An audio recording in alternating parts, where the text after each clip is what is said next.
Oh, hello and welcome back, and thank you so much for clicking on my video. In today's episode, we are going to be facing my subscriber from Italy, who is a rated 2,000 opponent. So there's a high probability that I just absolutely get steamrolled. And so what we are playing right now is the Caro-Kann Advanced Variation. I play the line, so even whether I win or lose this game, I'm going to be able to explain a lot of stuff. So getting to this position here took a fair bit of playing chess for me because I don't want to waste too much time explaining all of it. I think that going for this pin is actually a great idea. But I think that I'm going to be able to just solidify my center, and this pin is always kind of an option. I believe, I'm not sure, is going for this pawn break actually advisable at this point? I think it is, because his knight is now in front of this. This pawn push and pawn break is no longer an idea, so I think that I go for my own. If he takes, then I get to develop my bishop, and I'm quite happy. If he gives me this check, okay, so we trade off the light square bishop. I'm almost guaranteed that's the correct move because I'm going to have a lot of pawns on light squares. The whole idea of pushing this pawn was to get a natural developing square for my knight. And we're going to go for a little bit of a trick here in this position because right now he has two things defending this pawn. So what I'm going to do is remove one of the defenders when he takes with the knight. Then this is not defended at all, and I'm attacking the queen. So this is something that you just learn from playing the Caro-Kann all the time. So, same type of idea. This check is something we can be a little bit worried about, but if we trade the queens, it's okay. So if he takes with the bishop, I just get rid of the bishop. If he takes with the knight, I'm attacking the queen. So we're going to just take. If he takes with the knight, I'm attacking the queen. If he takes with the bishop, I believe that I just get rid of the bishop. And then I have the only bishop on the board. This pawn is a little bit weak. I got rid of his bishop. Not 100% sure if that was correct or whatnot, but I do have the only dark square bishop. And so hopefully that plays off well. I can develop my queen and attack this. Both of his knights are looking to jump into this square as well as his queen with a check. So it simply might be advisable to push this pawn and just take away that square because he has so much points of material. Look at this little symbol right here. This is actually kind of cool. That should be like a chess logo or something. The ultra-powered double knight queen attack. Thwarted by one single pawn push. Okay, so he castles this way. Now we're going to have an absolute game of chess on our hands. Because me castling this way is so not safe. But castling this way, he already has these pawn advancements that I should be worried of. He doesn't have a dark square bishop on this diagonal anymore, so bringing my queen this way actually might not be such a terrible idea. Bringing my bishop to this diagonal also might not be such a terrible idea. What is the right move here? I could just play it safe. Attack this pawn. He'll go for this. I can go for something like this.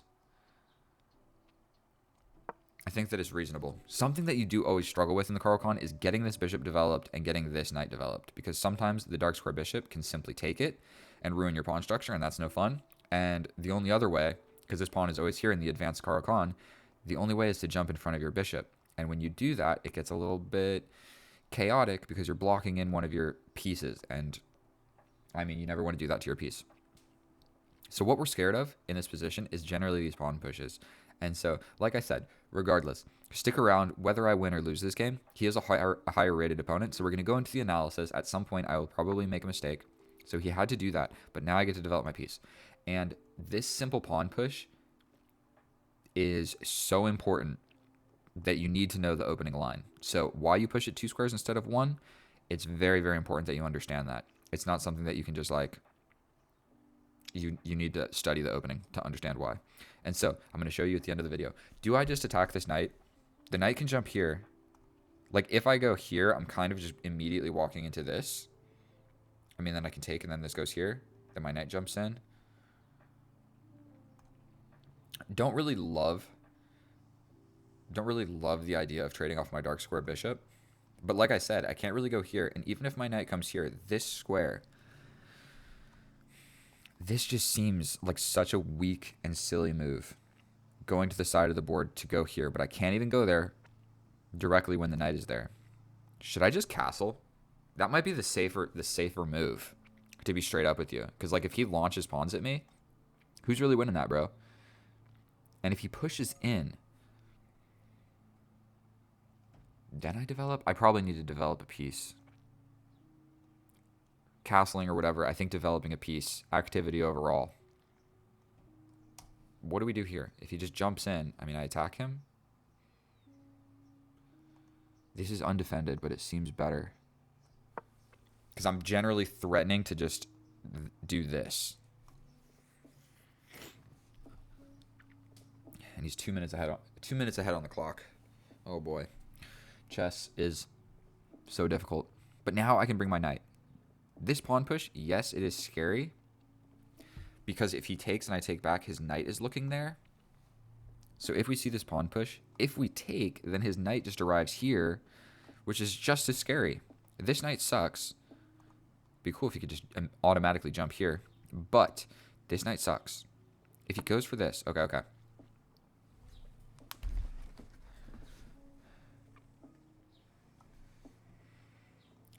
I'm fairly certain I just go for this. If he pushes, I can take it for free, then defend. That's the move. My bishop can kind of get harassed. That's almost for sure. But yeah, moving back, I don't know what he was supposed to do in place of that, but stepping back is not always the greatest move. That was definitely a stepping back move. In chess, you have your side of the board and the enemy's side of the board. And what you are trying to do is station your pieces on the enemy's side of the board without them getting assassinated immediately. And so, like, this bishop is on the enemy's side of the board. He's not really looking or doing anything, and he can quite quickly just get kicked out. Oh boy. We are having a maneuvering battle. My knight can now jump here. His knight can jump here. And it's hard to say, actually, like, what's going on here? I think my knight jumping to the middle of the board seems to make a lot of sense. Castling this way also makes a lot of sense because he's getting ready to just, like, kill me on this side of the board. I am looking directly at the king, so there is that. But I think this move makes sense. If he jumps in, I just take. Probably boom, boom, boom, boom, boom. Then there's this. Gosh darn it. Knight to the middle of the board. My knight wasn't doing a whole lot here, so now we're here. His knight will jump in here, and that's going to be a little bit difficult to get rid of that knight. I literally might, because his knight on this square is better than my bishop on this square, so I might go back and just get rid of it. Which isn't necessarily something you always want to do. I've got the only dark square bishop. Yeah. Literally scooting back and just threatening to get rid of that. Castling probably makes a whole lot of sense as well. This is defended, at least for now. I can't push this because this hangs. And then this hangs. He can just jump in. Get something like this going. Probably I push forward. Yikes. I think we're going to just castle. We're going to castle. This is actually really scary. This knight. We can't let this knight stay here for any longer. Because this is a fork of everything valuable. I can't bring my bishop back, so I might have to scoot over with a rook to defend that. The only thing defending it is my queen as well. And you got to be very, very careful when you only have one piece defending a square from a knight. Like, my queen is defending a pawn from a knight, which is not what you want. He could essentially figure out a way to distract my queen and then get this fork. And we can't have that. Not a chance. So bringing this rook. Okay. I mean, we just take. Queen steps forward. He's attacking this. What if I push forward? He takes. I take this way.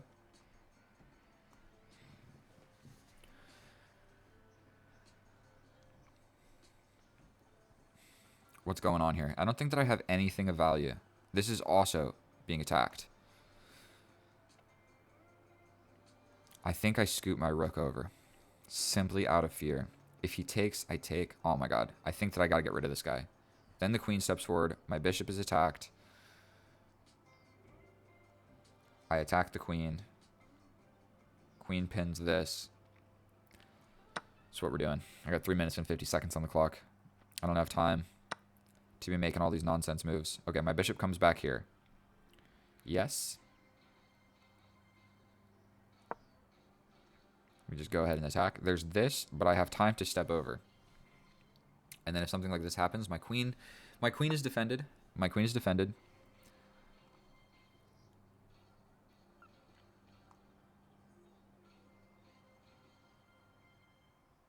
We're defending this. If he jumps in, I mean, we can kind of just shuffle back and forth.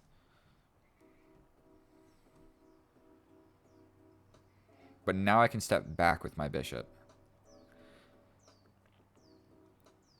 And then if I step back with my bishop and he trades the queens, he'll probably step forward with the rook. But I can just step over, and I think we're chilling. We could trade like this, then my king comes back, and then we might be able to enter an endgame. Where like if I tuck my bishop back here, we can get this at the end of some of these lines.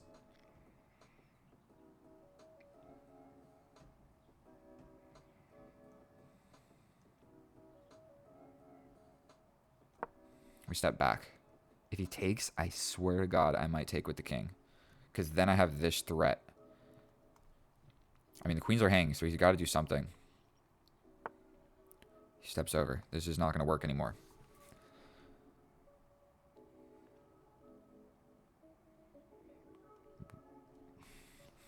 Oh, he wants this now. Okay. We're stepping over with the king. I don't think I needed to do that immediately, but this is his idea. And it's just not something that I want to deal with. So I literally might defend against that by putting my rook here. I could shield this. This knight over here sucks, by the way. Yes. So can I scoot over? He scoots over. I mean, I'm just threatening to take. Probably just bringing his rook. Yeah, bringing his rook makes a lot of sense. We're going to step over. You want to just trade everything off? Let's do it. 4 minutes against 3 minutes? Okay. Let's lock in, boys. We got a game of chess in our hands. Okay. We're just going to trade.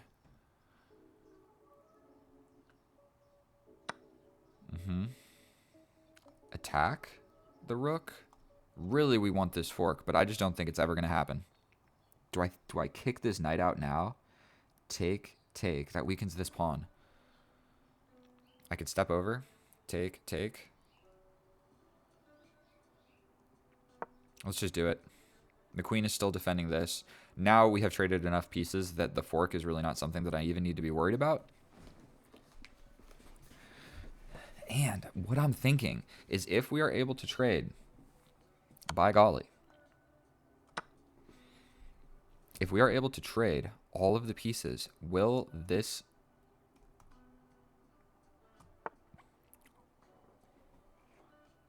Immediately, I think passed pawn. Immediately, that makes a passed pawn. If I take here and he takes back, I step over. Boom, boom. What if I attack the knight first?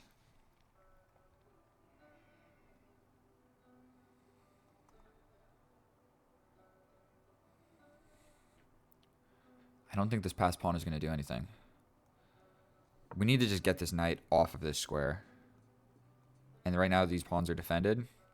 But yeah, this knight on my side of the board, literally attacking all of my squares. I just can't let it sit there any longer.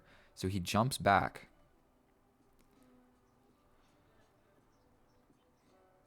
Then I take. If he takes here, I can give a check first. So if he takes, I'm just going to take back. Okay, so if I take here, the knight jumps in. We take this. He takes with the queen. I step over. The queens trade. The king steps up.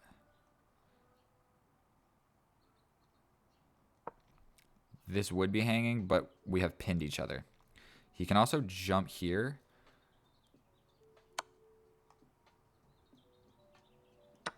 King steps forward, defends against this.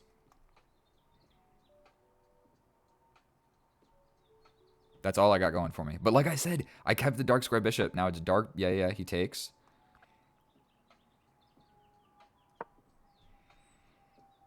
I got to be real careful now. We are in an endgame. King activity. There's this. But I think he's got a decent amount of pawns on dark squares. My king is really active. Kind of immediately, I'm threatening something like this. I can even step in more. Okay, he takes. I take back.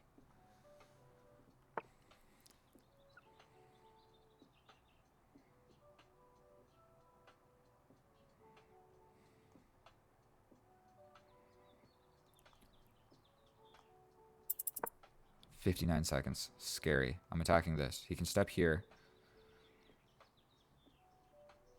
I can push. I can also attack this pawn. We're attacking this. If he steps over, I step in. And just get real brave with it. Oh, God. We take.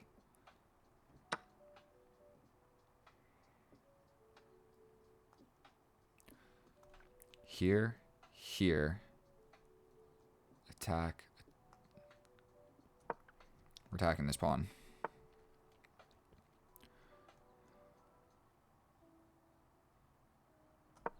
If he jumps in here, I step all the way back. We're attacking the knight. The knight jumps in here.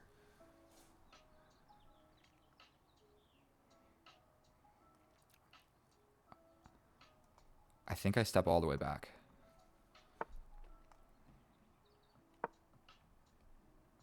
This is held. This I'm going to grab. Here. We grab this. Oh, God. Oh, God. Oh, God.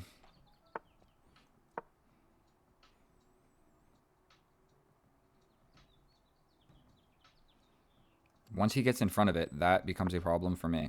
Check. Here. He can give me this check, but I step over. Oh, God.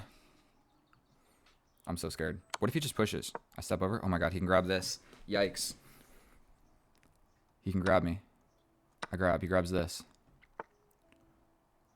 I can't stop it.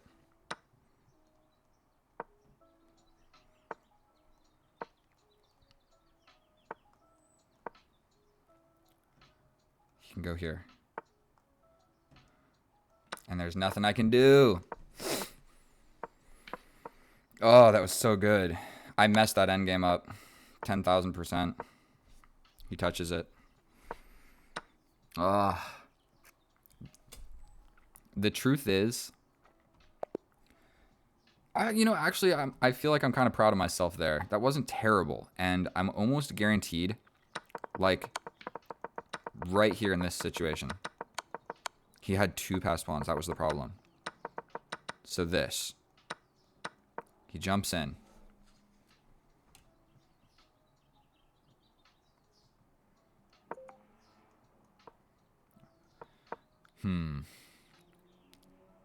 Check.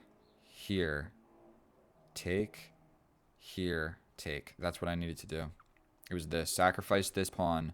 Realizing I'm going to get these 2 pawns. And I thought about it for a split second, but got scared and said, you know what? Maybe grabbing this pawn makes more sense. But then he just grabs this pawn. And then we just have 2 passed pawns, essentially, versus my 2 split passed pawns. And so the situation was this. That his pawns are always good to go in this situation.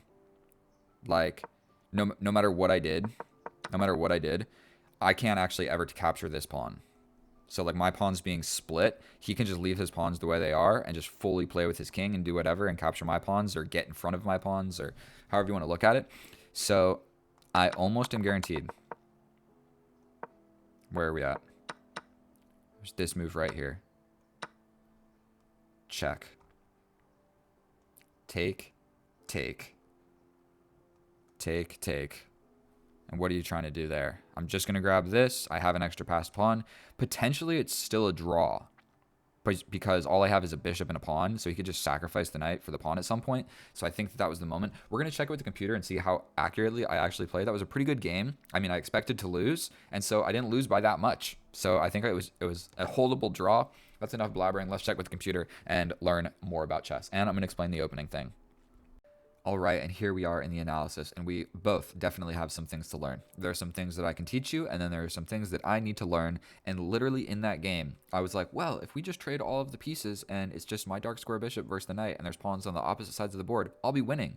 And I literally got that position and then was like, what to do? It's like, bro, make attacks, be more active. I played so many passive moves in that end game that made me lose. And then even I saw the move, the pawn push with check, wherever it was, the pawn push with check, I think it was here, that would have got me a draw guaranteed, but I didn't go for it. And so let me explain something to you that I understand. This is a cheeky move right here. So the beginner idea behind this is if you lock your bishop in, you're simply going to lose your bishop. Okay, then you have to sacrifice here. Okay, so you'll get this position and you are just straight up lost. Now, sometimes people aren't very advanced in the Caro-Kann and they will literally play this, or they'll like bring their knight, or they'll do something, and then the bishop just gets trapped. So what you need to do is you need to make an escaping square for the bishop. Now, what I used to do and what a lot of people will do is they push the pawn one square, but then you have a different problem. Your bishop gets battered around, and when you go all the way back, they have this pawn push here. Now, the best move is to either bring the knight or bring the queen, but it doesn't matter, because what's going to happen is, say you bring the queen, they're going to take and you can no longer castle. And so you're not completely lost or anything, but from a human standpoint, this bishop has a hard time developing. This bishop is going to get traded off and the queen will be active, and this is a very scary check. It's just not a good position. You just don't ever want to allow this. And so what will happen is people will literally push the pawn one square. And I've literally played so many games of chess where this happens and this pawn push comes in. So we'll run through it one more time. You make this, they trap you. Boom. You're getting trapped. Whether you like it or not, this is going to happen. And all of the squares that you want to go to are taken, and you either got to sacrifice for one of these pawns. It doesn't matter. They both suck. Then, if you push the pawn one square, you get battered around. You could just go back all the way immediately, but then the pawn push just comes in without all of this. But then this happens.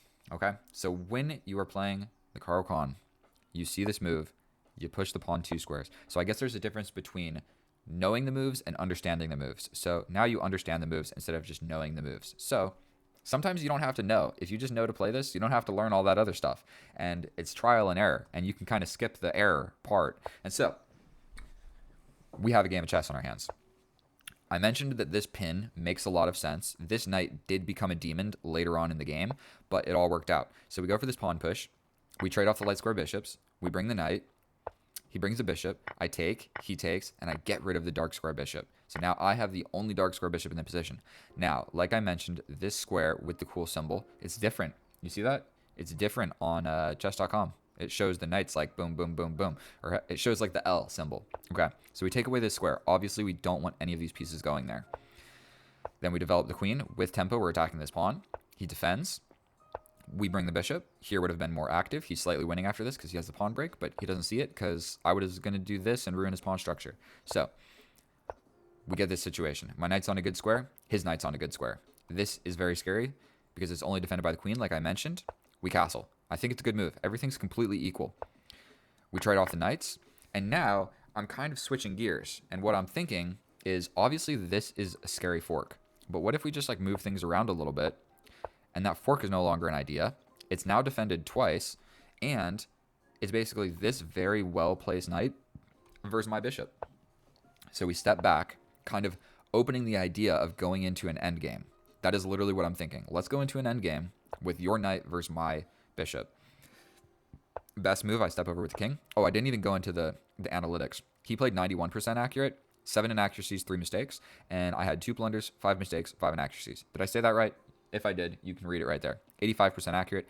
I was absolutely winning the entire game, and then I made a blunder when I had 20 seconds left on the clock. So what are you going to do? Get better at playing fast. So we get this position. I scooted over because I just didn't want to get attacked, but now we are literally entering into the end game that I wanted to get. He goes here. I'm supposed to just take whatever. I kick.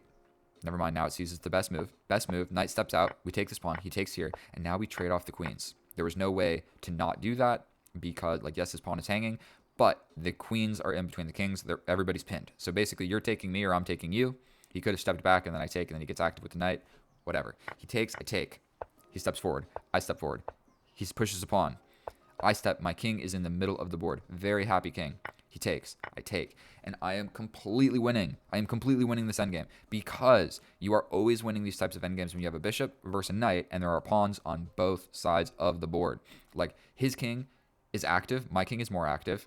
But we have pawns over here and pawns over here. So when the complications come in, my bishop can scoot back and do both sides of the board while his knight can only do one. So it's completely equal material, but I'm winning because my bishop is better in this endgame than the knight. I needed to be active and slide in here. This is the last, like, not the last moment, but I needed to be active. If I slide in here, basically what's happening is I'm attacking this pawn so the knight can never move. If the king comes in, I push forward and I even go for this pawn break. And if he takes, I take, and then I have a passed pawn. So what would probably happen is stuff would happen over here. So either way, I step back. Not super active. He can just defend. But now he's got a lot of pawns on dark squares. So if I can ever get my bishop back attacking these pawns, it's a good thing. So I step forward. We're attacking this pawn. He pushes forward. Take, take. I step over. And it's a draw now. I needed to be active. I don't know what to say here. Let's watch the winning line. I go in. Best move. Knight goes back over here. Best move. Attack the pawn. Pawn push. I take. You go with the pawn. You step back. I zigzag here to prevent that. Okay, the knight comes. Step over. Attack. I step forward. I don't even take the pawn. You hit me here. And now I push my pass pawn. You come to block it. I take your pawn. Hard to see, but I'm still winning this endgame. So these computer lines are ridiculous. Oh my goodness. Computer lines are ridiculous. So I step over. Now, I'm still winning, but not by as much. Basic idea here is make the knight move so I can grab this pawn. This is the absolute moment. This is the last moment that I had. I take, and it's a draw. If I push, it's a guaranteed draw because it's check here. I take the pawn. You take my pawn. I take your pawn. You go somewhere, and I win this. And it's a draw, guaranteed, because he's going to sacrifice the knight for the pawn, and I only have a bishop. So I saw this, and I don't know why I didn't play it. For whatever reason, I assumed, okay, maybe I'm winning if I take this pawn, and I'm fast enough to, like, throw my pawn down the board. The knight's all the way over here. But the problem with that is he takes, and then this is a pass pawn that's pretty much better than my pass pawns because the king can stop this one, and this one hasn't even moved yet. This pawn hasn't moved at all. And so now white is slightly winning. The way that I'm supposed to draw this is start pushing my pawns. Okay, it's still a draw. Okay, still a draw. And then I make this move. And I made this move in less than a second when I had 20 seconds on the clock. So I had 20 seconds and then went down to like 19.2. So I spent less than a second on this. But the problem now is he takes. I take and I lose a pawn. Not only do I lose a pawn, nobody's stopping this guy.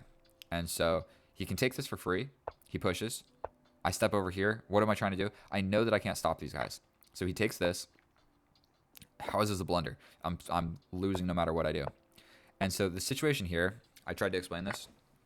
Even if I didn't lose this pawn, like, I can never take these pawns.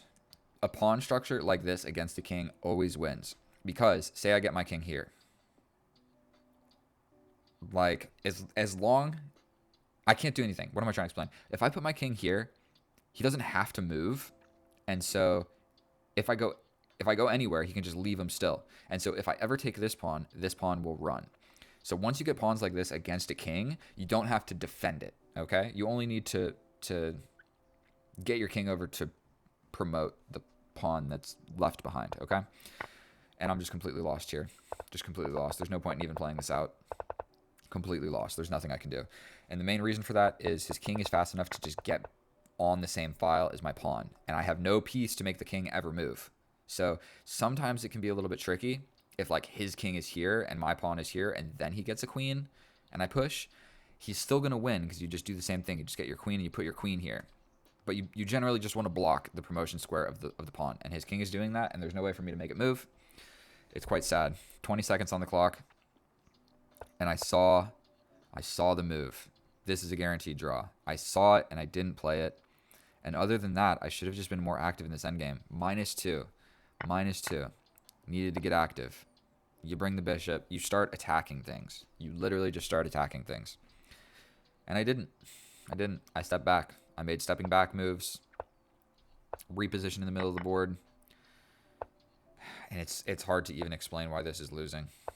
Not losing, but throwing away my advantage so much. This is a mistake. I lose the game because of it. The knight gets active. I got a pass pawn, but he's got opportunities to make a pass pawn. It's so sad. So sad. Either way, if you made it this far, thank you so much for watching my video. The main thing you need to learn is if you play the Caro-Kann, understand that variation because it's going to save you a lot of grief. It's because you're not going to get that pawn push and lose games because you can't castle. So thank you so much for watching. If you enjoyed my video or simply enjoy watching my videos, what I'm trying to say is please subscribe. I'm trying to reach 1,000. I'm at like 599. So if you want to be number 600, just go ahead and press the button right now. Thank you so much for watching. I love you guys, and I'll see you next time. Goodbye.